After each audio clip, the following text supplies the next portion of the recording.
कामं सुरू आहेत, मग तुम्ही कसं बघता? एक तर विकास कामं कुठेही सुरू नाहीत, फक्त कागदावर, नाही तर कागदाचे घोडे या ठिकाणी या महाराष्ट्रामध्ये हे सरकार तिथं उधळत आहे असं आपल्याला म्हणावं लागेल. सरकारकडे पैसाच नाहीये.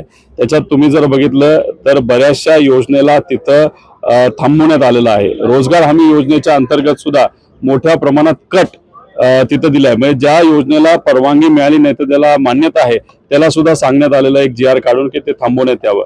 म्हणजे सरकारकडे दुर्दैवाने आता पैसा नाही आणि पैसा नसल्यामुळे जे काय ते बोलतात ते फक्त हवेतच बोलतात असं आपल्याला म्हणावं लागेल.